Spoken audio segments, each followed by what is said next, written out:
শেখ হাসিনার ভাগ্নি টিউলিপের নয়া দুর্নীতি, গোয়েন্দা নজরদারিতে বাংলাদেশ সফরে কি পেল ব্রিটিশ তদন্ত দল? নেতানিয়াহুর ওয়াশিংটন সফরে উত্তেজনা চরমে, প্রয়োজনে মধ্যপ্রাচ্যে সর্বাত্মক যুদ্ধের হুমকি তেহরানের। রুশ গুপ্তচর জাহাজ আতঙ্কে যুক্তরাজ্য সহ পশ্চিমাদের ঘুম হারাম, রুখবে কিভাবে রুশ তাণ্ডবের পরিকল্পনা?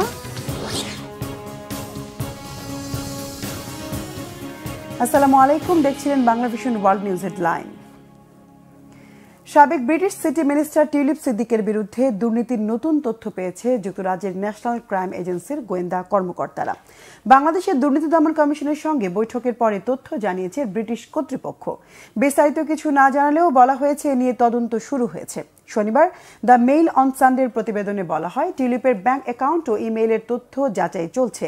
জিজ্ঞাসাবাদের জন্য তাকে তলব করা হতে পারে বলে জানিয়েছেন ব্রিটিশ কর্মকর্তারা। অভিযোগ প্রমাণ হলে টিউলিপের 10 বছর বা বেশি মেয়াদে জেল হতে পারে। এর আগে ফ্ল্যাট কাণ্ড আর রূপপুর পারমাণবিক বিদ্যুৎ কেন্দ্র থেকে অর্থ আত্মসাতে জড়িত থাকার অভিযোগ উঠেছে টিউলিপের বিরুদ্ধে। 2013 সালে রাশিয়ার প্রেসিডেন্ট ভ্লাদিমির পুতিনের সঙ্গে পারমাণবিক বিদ্যুৎ প্রকল্প চুক্তি সই করেন বাংলাদেশের তৎকালীন প্রধানমন্ত্রী শেখ হাসিনা। অভিযোগ রয়েছে এতে মধ্যস্থতা করে অর্থ আত্মসাৎ করেছেন শেখ হাসিনার ভাগ্নি টিউলিপ। লিবিয়ার পূর্বাঞ্চলে ভূমধ্যসাগর তীরবর্তী এলাকা থেকে অভিবাসন প্রত্যাশী 20 জনের লাশ উদ্ধার করা হয়েছে। স্থানীয় রেড ক্রিসেন্টের ধারণা তারা বাংলাদেশি। লাশগুলোর সাথে কোনো নথিপত্র না পাওয়ায় তাদের পরিচয় শতভাগ নিশ্চিত হওয়া যায়নি বলে জানিয়েছে বাংলাদেশ দূতাবাস ও পররাষ্ট্র মন্ত্রণালয়। বৃহস্পতিবার স্থানীয় উদ্ধারকারী তথ্যের উপর ভিত্তি করে দূতাবাসের ফেসবুক পেজে এই হতাহতের খবর জানানো হয়েছে। বলা হয়েছে, অভিবাসন প্রত্যাশীদের একটি নৌযান ভূমধ্যসাগরে ডুবে গেলে লাশগুলো ব্রেগা তীরে ভেসে ওঠে। লাশগুলো ব্রেগা থেকে 40 কিলোমিটার দূরে আল দাদিয়া নামের একটি স্থানে কবর দেওয়া হয়েছে। গত 24 জানুয়ারি লিবিয়া উপকূল থেকে ভূমধ্যসাগর হয়ে নৌকাটি ইতালির উদ্দেশ্যে রওনা হয়েছিল। বিদেশি সহায়তার জন্য বিশাল বরাদ্দ রেখে 2025-26 অর্থ বছরের বাজেট ঘোষণা করেছে ভারত। শেখ হাসিনা সরকারের পতনের পর জটিল টানাপোড়েনের পরও বাজেটে বাংলাদেশের জন্য সহযোগিতার পরিমাণে কাটছাট নয়াদিল্লির। 2024-25 অর্থ বছরে ঢাকার জন্য বরাদ্দ ছিল 120 কোটি রুপি। আন্তর্জাতিক সীমান্তের নিরাপত্তা বাড়াতে এবার প্রায় দ্বিগুণ বরাদ্দ পেয়েছে দেশটির স্বরাষ্ট্র মন্ত্রণালয়। হাফিজুল ইসলামের ডেস্ক রিপোর্টে বিস্তারিত। প্রতিবেশী দেশগুলোর জন্য ভারতের সাম্প্রতিক বাজেটে বরাবরের মতোই রাখা হয়েছে বিপুল অর্থের বরাদ্দ। দিল্লি সবসময় চায় দক্ষিণ এশিয়ায় মিত্রদের উপর থাকুক তার শক্তিশালী প্রভাব। সেই লক্ষ্যে 2025-26 অর্থ বছরে বিদেশে 5,000 কোটি টাকার বেশি সাহায্যের সিদ্ধান্ত নিয়েছে দেশটির পররাষ্ট্র মন্ত্রণালয়। একই সাথে আন্তর্জাতিক সীমান্তে অবকাঠামো নির্মাণ, কাঁটাতারের বেড়া দেয়া, চেকপোস্ট তৈরি ও নজরদারি খাতে আগের বছরের চাইতে প্রায় দ্বিগুণ অর্থ ব্যয় করবে ভারত। সহযোগিতা কার্যক্রম চালু রাখার পাশাপাশি সীমান্ত নীতি কঠোর করার মধ্য দিয়ে আসলে কি চাইছে নয়াদিল্লি? অর্থনৈতিক চাপে থেকেও কেন প্রতিবেশীদের টাকা দিচ্ছে মোদি সরকার? পুরনো মিত্র শেখ হাসিনার লজ্জাজনক পতনের জেরে ঢাকা ও দিল্লির দ্বিপক্ষীয় সম্পর্কে লেগেছে ভাটার জোরালো টান। চলমান টানাপোড়েনের মাঝেও ভারতের কেন্দ্রীয় বাজেটে কমানো হয়নি বাংলাদেশকে সাহায্যের জন্য নির্ধারিত বরাদ্দ। 2024-25 অর্থ বছরে এই অর্থের পরিমাণ ছিল 120 কোটি রুপি। 2025-26 নতুন বাজেটেও আগের মতো একই থাকছে বরাদ্দ। তবে এমন সহযোগিতা কেবল বাংলাদেশ পেয়ে আসছে বিষয়টা কিন্তু সেরকম না। মালদ্বীপ, নেপাল, ভুটান, আফগানিস্তান, মিয়ানমারের মতো প্রতিবেশীদের পাশাপাশি আফ্রিকা ও লাতিন আমেরিকার কিছু দেশও পায় ভারতের অর্থনৈতিক সাহায্য। নরেন্দ্র মোদীর আম আদমির বাজেটে পররাষ্ট্র মন্ত্রণালয়ের জন্য মোট 20,516 কোটি রুপি বরাদ্দ করেছে ভারত সরকার। এর মধ্যে প্রতিবেশী দেশগুলোকে দেয়া হবে বৈদেশিক সহায়তা তহবিলের 64%। সবচেয়ে বড় আর্থিক সহযোগিতা পাবে ভুটান, যার পরিমাণ 2,150 কোটি রুপি। মালদ্বীপের প্রেসিডেন্ট মোহাম্মদ মুইজ্জুর চীন ঘেঁষা অবস্থানের কারণে তৈরি টানাপোড়েন সামাল দেওয়ার চেষ্টা করছে ভারত। আগের বছর প্রতিবেশী দেশটিতে ভারতীয় সহযোগিতার পরিমাণ ছিল 400 কোটি রুপি। এবার সেটা বেড়ে দাঁড়িয়েছে 600 কোটিতে। আফগানিস্তান পাবে 100 কোটি রুপি আর মিয়ানমারের জন্য বরাদ্দ 350 কোটি রুপি। বর্তমানে নেপালের প্রধানমন্ত্রী হিসেবে ক্ষমতায় আছেন ভারত বিদ্বেষী নেতা কেপি ওলি। শ্রীলঙ্কার রাজনীতিতেও উঠতে দেখা গেছে ভারত বিরোধিতার হাওয়া। নানামুখী বৈরিতা সত্ত্বেও আগেরবারের মতোই থাকছে নেপালের বরাদ্দ। দেশটি পাবে 700 কোটি রুপি। অন্যদিকে 245 কোটি রুপি থেকে বেড়ে 300 কোটি রুপিতে দাঁড়িয়েছে শ্রীলঙ্কার জন্য সহযোগিতার পরিমাণ। 200 কোটি রুপি থেকে বৃদ্ধি পেয়ে 225 কোটি রুপি নির্ধারণ করা হয়েছে আফ্রিকার দেশগুলোর জন্য। লাতিন আমেরিকার সহায়তা 30 কোটি রুপি থাকলেও এবার সেটা হয়েছে 60 কোটি রুপি। ভারতের দেয়া টাকা খরচ করে জলবিদ্যুৎ প্রকল্প, বিদ্যুৎ ও আবাসন অবকাঠামো তৈরি, যোগাযোগ খাতে উন্নয়ন ও আন্তর্জাতিক সীমান্তে সমন্বিত চেকপোস্টের মতো বিভিন্ন প্রকল্প বাস্তবায়ন করার কথা রয়েছে। বিদেশি সহায়তা নিয়ে আগ্রহের মাঝেই নজর কেড়েছে ভারতীয় স্বরাষ্ট্র মন্ত্রণালয়ের পাওয়া বরাদ্দের পরিমাণ। 2024-25 সালে আন্তর্জাতিক সীমান্তে প্রতিরক্ষার জন্য বরাদ্দ ছিল প্রায় 3000 কোটি রুপি। এবার সেটা বেড়ে হয়েছে 5000 কোটি রুপির বেশি। প্রতিবেশী দেশগুলোতে সাহায্যের পরিমাণ বাড়িয়ে দক্ষিণ এশিয়ায় ভারতের প্রভাব ধরে রাখার চেষ্টা কি দেখবে সফলতার মুখ? হাফিজুল ইসলাম, বাংলা ভিশন। কানাডা ও মেক্সিকোর পণ্যে 25% আর চীনের পণ্যে 10% বাড়তি আমদানিতে শুল্ক আরোপ করেছেন মার্কিন প্রেসিডেন্ট ডোনাল্ড ট্রাম্প। পাল্টা একই ব্যবস্থার ঘোষণা দিয়েছে কানাডা, মেক্সিকো আর চীন। কানাডা ও মেক্সিকোর পণ্যে 25% এবং চীনের পণ্য আমদানিতে বাড়তি 10% শুল্ক ধার্য করে দুটি নির্বাহী আদেশ সই করেছেন মার্কিন প্রেসিডেন্ট ট্রাম্প। তবে কানাডার তেলের ওপর 25%-এর পরিবর্তে 10% শুল্ক আরোপ করা হয়েছে।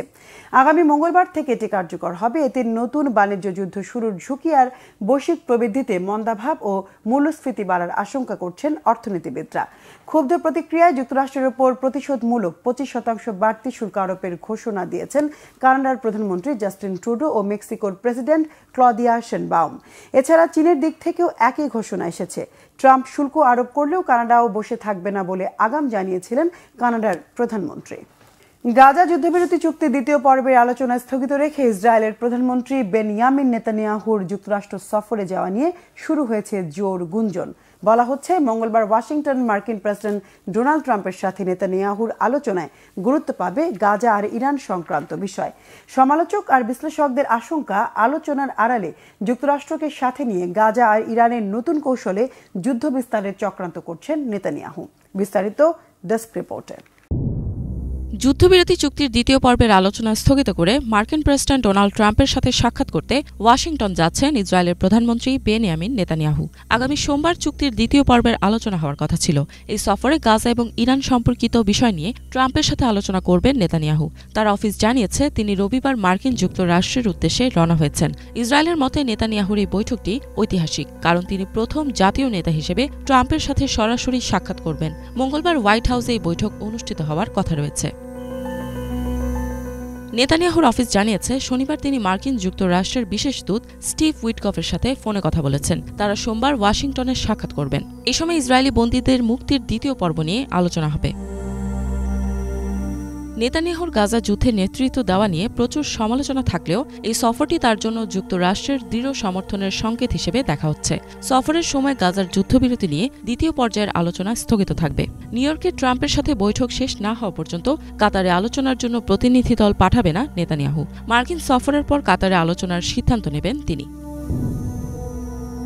শনিবার রাতে নেতানিয়াহুর সাথে আলোচনায় বসার কথা ছিল মোসাদ প্রধান ও অন্যান্য কর্মকর্তাদের। তা না করে প্রতিনিধি দলের সদস্যদের পূর্ব নির্ধারিত কাতার সফর বাতিল করার কথা জানিয়ে দিয়েছেন নেতানিয়াহু। এই বিলম্বের কারণে প্রথম পর্যায়ের শর্তাবলী পূরণ না হওয়া নিয়েও দেখা দিয়েছে উদ্বেগ।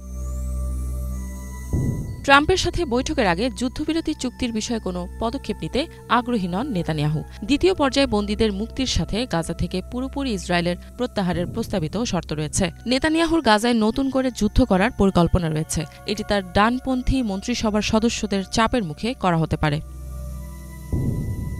এদিকে নেতানিয়াহু তার কৌশলগত বিষয়ক মন্ত্রী রন ডারমারকে যুদ্ধবিরতির আলোচনা পরিচালনা করার জন্য মনোনীত করতে যাচ্ছেন। এতে মোসাদ প্রধান ডেভিড বার্নিয়া সম্ভবত একটি সহায়ক ভূমিকায় চলে যেতে পারেন।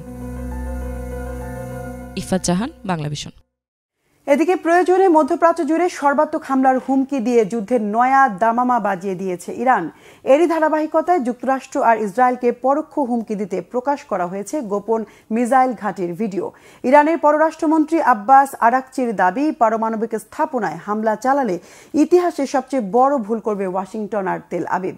হিজল জোবাইরের ডেস্ক রিপোর্টে বিস্তারিত।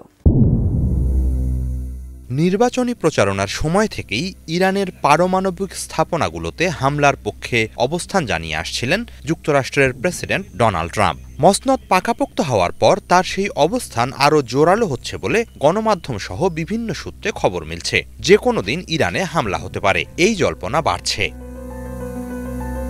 ইরানে হামলার সুযোগ লুফে নিতে মুখিয়ে আছেন ইসরায়েলের প্রধানমন্ত্রী বেনিয়ামিন নেতানিয়াহু। তিনি শুধু চান যুক্তরাষ্ট্রের মদদ। ঘনিষ্ঠ মিত্র ট্রাম্প ক্ষমতায় বসায় এবারে পূরণ হতে পারে তার সেই স্বপ্ন। সার্বিক প্রেক্ষাপটে সব ধরনের যুদ্ধ প্রস্তুতি নিয়ে রাখছে ইরান। কোনো ধরনের হামলা হলেই চরম বদলা নেয়ার প্রত্যয় তাদের। এরই মাঝে কাতার সফরে গিয়ে আল জাজিরাকে দেয়া এক সাক্ষাৎকারে দেশটির পররাষ্ট্রমন্ত্রী আব্বাস আরাকচি বলেছেন, ইরানের পারমাণবিক স্থাপনায় কোনো ধরনের হামলা হলে যুদ্ধের ঘোষণা দেবে তারা। সর্বাত্মক যুদ্ধ ছড়িয়ে পড়বে মধ্যপ্রাচ্য জুড়ে। এ প্রসঙ্গে আরাকচি আরও বলেন, ইরানের পরমাণু স্থাপনায় মার্কিন বা ইসরায়েলি হামলা হলে তা হবে যুক্তরাষ্ট্রের ইতিহাসে সবচেয়ে বড় ভুল। হামলার বদলা হিসেবে তাৎক্ষণিকভাবে পাল্টা হামলা চালানো হবে। যুক্তরাষ্ট্র ও ইসরায়েলের দাবি, ইউরেনিয়াম বিশুদ্ধকরণের মাত্রা বাড়িয়ে গোপনে দ্রুততার সাথে পরমাণু অস্ত্র বানানোর পথে হাঁটছে তেহরান। যদিও তেহরানের পক্ষ থেকে অমন অভিযোগ নাকচ করে দেয়া হয়েছে, তারপরও ওই অভিযোগের ভিত্তিতেই হামলার অজুহাত খুঁজছে শত্রুপক্ষ। এরই মাঝে শত্রুপক্ষকে সতর্কতা জানিয়ে দক্ষিণাঞ্চলীয় উপকূলে ভূগর্ভস্থ একটি মিসাইল ঘাঁটির ভিডিও প্রকাশ করেছে ইরান। এ নিয়ে 1 মাসের মধ্যে এ ধরনের 3টি গোপন ঘাঁটির কথা জানালো তারা। নতুন ঘাঁটিটিতে 1000 কিলোমিটার দূরের লক্ষ্যবস্তুতে আঘাত হানতে সক্ষম ক্রুজ মিসাইল মজুত করা রয়েছে। ভিডিওতে ইরানের ইসলামী বিপ্লবী গার্ড বাহিনী IRGCর প্রধান মেজর জেনারেল হোসেন সালামি ও নৌবাহিনীর প্রধানকে ঘাঁটিটি পরিদর্শন করতে দেখা যায়। সেখানে মজুদ কয়েক ডজন মিসাইল লঞ্চার ঘুরে দেখেন তারা। সংঘর্ষ বেঁধে গেলে 5 মিনিটের মধ্যেই এসব লঞ্চার মোতায়েন করা সম্ভব। অ্যান্টি জ্যামিং প্রযুক্তি থাকায় শত্রুপক্ষ সহজে এগুলোকে শনাক্ত করতে পারবে না। IRGC জানিয়েছে, এই ঘাঁটিতে থাকা কাদের ক্রুজ মিসাইল দূরের লক্ষ্যবস্তু ছাড়াও বিশেষ করে যুদ্ধ জাহাজ ধ্বংস করতে সক্ষম। শত্রুদের সতর্ক করে দিয়ে IRGCর প্রধান বলেন, ইরানের প্রশ্নে সামান্য ভুল করলেও বড়সড় খেসারত দিতে হবে শত্রুদের। নিজেদের মিসাইল প্রকল্পের ভূয়সী প্রশংসা করে ইরানের পররাষ্ট্রমন্ত্রী বলেন, মিসাইল সক্ষমতার কারণেই ইরানকে সমীহ করে শত্রুরা। এদিকে ওয়াশিংটন চাইলে তেহরানের সাথে সম্পর্ক স্বাভাবিকও করতে পারে, তবে সেক্ষেত্রে ইরানের জব্দ অর্থ সম্পদ ছাড় ও নিষেধাজ্ঞা প্রত্যাহার করতে হবে বলে জানিয়েছেন Araghchi. Hijol Jobayer, Bangla Vision. Baltic সাগরের নিচে রাশিয়ার একটি জাহাজের সন্দেহজনক ঘোরাফেরায় ঘুম হারাম হয়ে গেছে যুক্তরাজ্য সহ পশ্চিমা দেশগুলোর। জাহাজটির গতিপথ আর তৎপরতা পর্যবেক্ষণে রয়্যাল নেভি আর রয়্যাল এয়ারফোর্সের চৌকস দল মোতায়েন করেছে যুক্তরাজ্য। গবেষণার কথা বলে গত বছরের নভেম্বর থেকে রুশ জাহাজটি তৎপরতা চালালেও অভিযোগ উঠেছে গুপ্তচর বৃত্তির। কেন এত আতঙ্ক ছড়াচ্ছে রুশ জাহাজ ইয়ান্টার? রাশিয়ার ভয়ঙ্কর পরিকল্পনা ঠেকাতে পারবে কি ইউরোপ? বিস্তারিত মীর ফজলে রাব্বির ডেস্ক রিপোর্টে। সম্প্রতি ইউরোপের বাল্টিক সাগর এলাকায় উপস্থিতি বাড়িয়েছে সামরিক সংস্থা ন্যাটো। তবে ন্যাটো সেনাদের নাকের ডগাতেই গুপ্তচর বৃত্তি চালাচ্ছে রাশিয়ার জাহাজ। গবেষণার আড়ালে কার্যক্রম চালানো রাশিয়ার এই গুপ্তচর জাহাজের নাম ইয়ান্টার, যা এখন হয়ে উঠেছে পশ্চিমাদের মাথা ব্যথার নতুন কারণ। সংবাদ মাধ্যম CNN এর প্রতিবেদনে বলা হয়েছে, ইয়ান্টার জাহাজটি গত নভেম্বরে প্রথম ব্রিটিশ জলসীমায় প্রবেশ করে। সেখানে সমুদ্রের তলদেশের গুরুত্বপূর্ণ অবকাঠামোর ওপর ঘোরাফেরা শুরু করে এটি। পরে একটি ব্রিটিশ সাবমেরিন থেকে সতর্কবার্তা পাওয়ার পর জাহাজটি দ্রুত যুক্তরাজ্য ছেড়ে ভূমধ্য সাগরের দিকে রওনা দেয়। কিন্তু এই ঘটনার পর আবারও সেই জাহাজ ব্রিটিশ জলসীমায় ফিরে আসে। এরপরই নড়েচড়ে বসে যুক্তরাজ্য। রাশিয়ার প্রেসিডেন্ট ভ্লাদিমির পুতিনকে সতর্ক করে কড়া বার্তা দেন ব্রিটিশ প্রতিরক্ষামন্ত্রী জন হিলি। প্রেসিডেন্ট পুতিনের প্রতি আমার বার্তা পরিষ্কার। আমরা জানি আপনারা কি করেছেন। সম্ভাব্য হুমকি প্রতিরোধ করার জন্য আমি প্রতিক্রিয়ার অংশ হিসেবে সীমিত পদক্ষেপ গ্রহণ করেছি। নিরাপত্তা জোরদারের অংশ হিসেবে একটি উন্নত এআই সিস্টেম মোতায়েন করা হবে। তবে ব্রিটেনকে রক্ষায় জোরালো পদক্ষেপ নিতেও আমরা পিছপা হব না। এমন হুমকির পরও পুতিন তাতে গুরুত্ব না দেওয়ায় আরও কঠোর অবস্থানে যায় যুক্তরাজ্য। গত মঙ্গলবার ব্রিটিশ পার্লামেন্ট কর্তৃক প্রকাশিত একটি বিবৃতিতে নিশ্চিত করা হয় ইয়ান্টারকে ট্র্যাক এবং পর্যবেক্ষণ করতে যুক্তরাজ্যের রয়্যাল নেভি এবং রয়্যাল এয়ার ফোর্সের চৌকস দল মোতায়েন করা হয়েছে। এই সিদ্ধান্তমূলক পদক্ষেপের পর ইয়ান্টার আর কোনো বাধা ছাড়াই যুক্তরাজ্যের জলসীমা ছেড়ে চলে যায়। ব্রিটিশ সংবাদ মাধ্যম দ্য টেলিগ্রাফের দাবি, রাশিয়ার ইয়ান্টার জাহাজটি একটি প্রকাশ্য উস্কানি। মূলত যুদ্ধের প্রস্তুতি নিতেই এটি পাঠিয়েছেন পুতিন। বিশ্বব্যাপী ইন্টারনেটের নেটওয়ার্ক প্রায় ৫০০টি সমুদ্রতল তারের ওপর নির্ভর করে, যার মধ্যে ৬০টিরও বেশি ব্রিটেনের মধ্য দিয়ে গেছে। যদি ভবিষ্যতে যুদ্ধের পরিস্থিতি তৈরি হয়, তাহলে রাশিয়া কিভাবে এসব তারে বিস্ফোরণ ঘটাবে তারই ছক কষে রাখছে এই ইয়ান্টার জাহাজ। ব্রিটিশ প্রতিরক্ষা বিশেষজ্ঞদের ধারণা, সাগরের নিচে ন্যাটোর গুরুত্বপূর্ণ অবকাঠামোর মানচিত্র তৈরি করছে এই জাহাজ। এছাড়াও আরও একটি ভয়ঙ্কর সতর্কবার্তা দিয়েছেন তারা। পারমাণবিক শ্রেণীর একটি অ্যাস্টুট সাবমেরিন এই ইয়ান্টার জাহাজের নিচে লুকিয়ে রাখা হয়েছে বলে সন্দেহ করছেন অনেকে। যুক্তরাজ্য সরকার এই ঘটনাটিকে রাশিয়ার ক্রমবর্ধমান আগ্রাসনের একটি উদাহরণ হিসেবে চিহ্নিত করেছে। বিশ্লেষকদের মতে এটি কেবল যুক্তরাজ্যের অভ্যন্তরীণ নিরাপত্তাই না, দেশটির বিদেশি মিত্রদের জন্য মারাত্মক এক হুমকি। মীর ফজলে রাব্বি, বাংলা ভিশন। ইউক্রেনের আবাসিক ভবন ও জ্বালানি অবকাঠামো লক্ষ্য করে রাশিয়ার মিসাইল ও ড্রোন হামলায় অন্তত ১৫ জন নিহত হয়েছে। স্থানীয় সময় শনিবার ইউক্রেন জুড়ে ১২৩টি ড্রোন আর ৪০টির বেশি মিসাইল হামলায় এই হতাহতের ঘটনা ঘটে। মস্কোর এই বিধ্বংসী হামলায় ১৮টি আবাসিক ভবন, একটি স্কুল ও জ্বালানি অবকাঠামো ধ্বংসযজ্ঞে পরিণত হওয়ার তথ্য স্বীকার করেছে ইউক্রেন। অবশ্য হামলায় ব্যবহার করা অর্ধেকের বেশি রুশ ড্রোন ও মিসাইল ভূপাতিত করার দাবি করেছে ইউক্রেনের বিমান বাহিনী। এই আক্রমণের তীব্র নিন্দা জানিয়েছেন ইউক্রেনের প্রেসিডেন্ট ভলোদিমির জেলেনস্কি। একই দিন ইউক্রেনের পাল্টা হামলা প্রতিরোধ করতে গিয়ে ১০৮টি ড্রোন ভূপাতিত করার দাবি করেছে রুশ প্রশাসন। দর্শক, এই ছিল আজকের মতো, সাথে থাকায় ধন্যবাদ।